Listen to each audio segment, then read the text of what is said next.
Good morning, everybody. Glad you're with me this morning. It's time for Morning Manna. We're going to give Facebook Live an opportunity to kind of gather our audience, and we're going to get right into this morning's manna. So glad that you're joining me. So glad that you're watching. So glad that you're sharing and reposting the manna.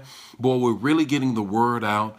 And for those of you who are part of our manna family, every 8 o'clock Central Standard Time or approximately thereof, here in the Midwest, we're so glad that you're a part.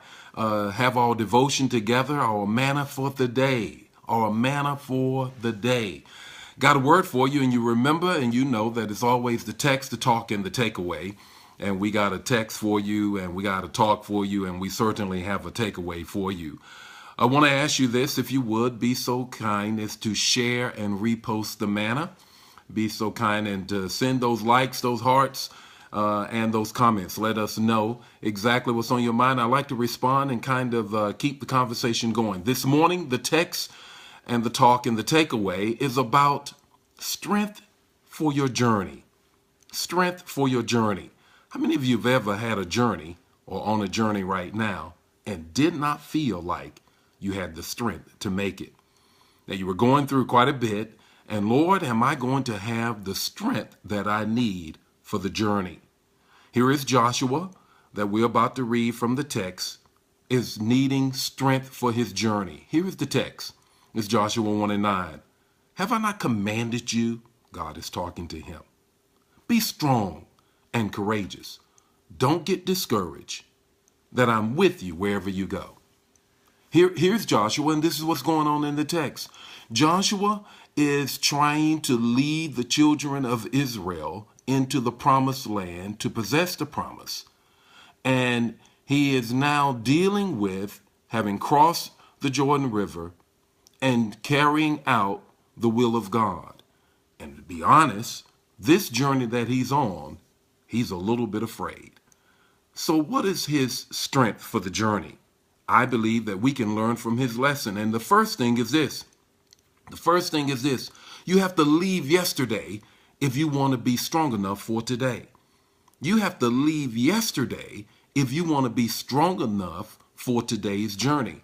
You cannot keep going over and reminiscing and wringing your hands and regretting and talking about over and over to yourself what you did wrong on your journey yesterday.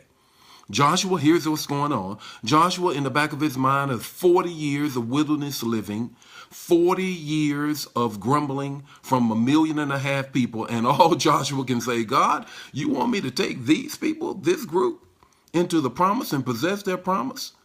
And God is telling him, be strong, be courageous now, Joshua. Leave yesterday. Leave yesterday, because that's the strength that you need for your journey today. The second thing is that you have got to lift something heavy. You've got to lift something heavy. Notice 4 times God tells Joshua, be strong, do something. Be strong, do something. 4 times he tells Joshua that in the first chapter of Joshua. In other words, Joshua, you got to do something. You got to lift something. So often we want to make it in our journey and we don't want to do anything in the journey. You got to lift something heavy if you want the strength to make it. You can't grow muscles lifting feathers. You can't grow muscles lifting light things. You got to lift something heavy. Here's the third thing. You got to let go of your feelings. You got to let go of your feelings. God tells Joshua over and over again, be strong, be courageous. Fear not. Don't be dismayed. Be courageous. 4 different times he says, be courageous, be strong. Don't be dismayed. Don't be fearful. In other words, you got to let go of your feelings. Don't get in your feelings. You can't be strong for the journey if you're always operating in your feelings. We get so caught up into our feelings that we can't ever move forward on the journey that he's given us. And so therefore you got to let go of your feelings. You got to lift something heavy, and you got to leave yesterday journeys into yesterday. What's your takeaway? What's your takeaway this morning? Here's your takeaway. And I really need you. Isaiah 40:31. Isaiah 40:31. And I got to read it to you. He says this. He says, but they who wait on the Lord shall renew their strength. They shall mount up on wings of an eagle, and they shall run and not be weary. Excuse me for reading it, but I got to get that word into you. This is your takeaway this morning. It's Isaiah 40:31. Mount up, baby. Mount up. Be strong in what God has called you to do, that he is going to give you strength for your journey. No matter your journey today, you got the strength to make it. Lift heavy stuff, leave yesterday's mistakes, and let go of your feelings. Move forward today. God be with you. May his face shine upon you and give you peace as we have strength for our journey. Share, and share again our morning manna. Thank you for joining me, and I'll see you on tomorrow morning. God bless you.